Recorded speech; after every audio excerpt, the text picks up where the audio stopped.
Jane already knows how to use the dictionary, thesaurus, and online sources to find meaning of words. But she has another problem. She's reading the story of the ant and the grasshopper, but she cannot understand the story. How can we help her?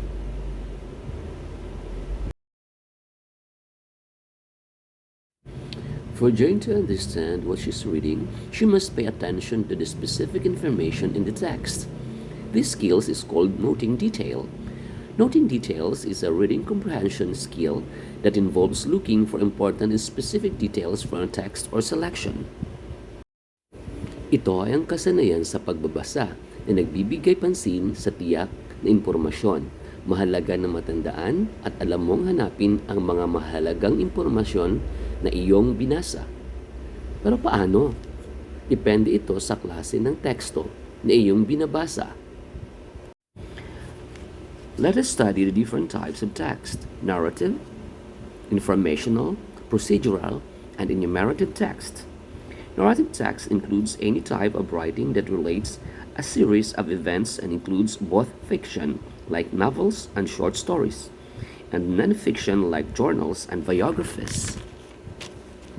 When noting details in a narrative text, Jane needs to answer the question words: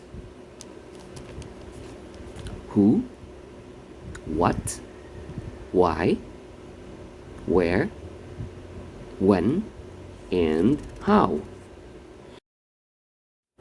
Informational text give information about the topic. Examples are books and articles that talk about facts or true information. In this kind of text, you can make use of outline to organize the details. The details we must take note in an informational text are classification or introduction, description, and conclusion. Classification is where the topic is introduced. Description is the sequence of related statements about the topic. The conclusion is the ending of the text, or reflects what the author wants the readers to remember.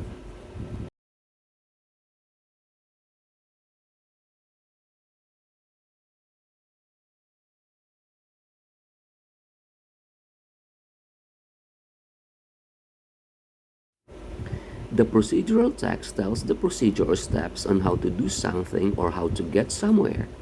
Dito dapat sunod-sunod ang mga hakbang dahil kung hindi, iba ang kalalabasan nito. These are the parts of the procedural text that we must take note. The title is the goal or the outcome of the activity. For example, how to bake a cake. The materials or ingredients are the things we need to complete this activity. For example, we need flour, eggs, and butter to bake a cake. The series of steps are the things we need to do. They are listed in a chronological order. The signal words that often use are verbs like whisk, combine, mix, and so on. The conclusion is the short statement outlining what the final product should look like.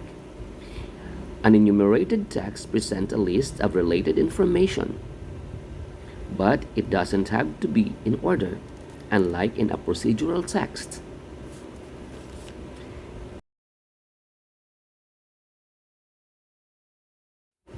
Some of the signal words we should pay attention to are, for example, first, furthermore, and also. Does the example present a list? Yes, but there is no need to follow a chronological order when you note the details because these are not steps or directions. Now let us look at the story that Jane is reading. You may pause the video if you want and try to answer the question words. The Ant and the Grasshopper by Aesop. In a field one summer's day, a grasshopper was hopping about, chirping and singing to its heart's content. An ant passed by, bearing along with great toil of ear of corn he was taking to the nest. "Why not come and chat with me?" said the grasshopper, "instead of toiling and moiling in that way." "I am helping to lay up food for the winter," said the ant, "and recommend you to do the same." "Why bother about winter?" said the grasshopper. "We have plenty of food at present." But the ant went on its way and continued its toil.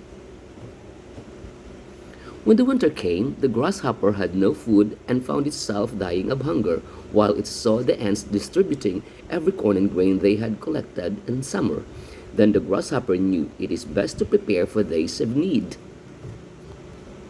Now let us answer the question word so we can help Jane. Who were the characters in the story? The ant and the grasshopper. What are the characters doing? The ant was toiling while the grasshopper was taking it easy. Where did this happen? In the field. When did it happen? One summer day. Why was the ant toiling? It was preparing for winter. How did the ant prepare for winter?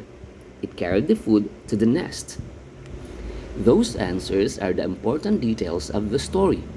Ngayong nasagot na natin ang mga ito, alamin naman natin kung tungkol saan ang kwento. Ang tawag sa ginawa natin ay noting details. What have you learned today? We learned that there are various types of text: narrative, informational, procedural, and enumerative.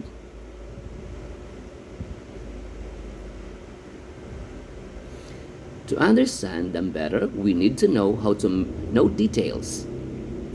Thank you, and that's all for today.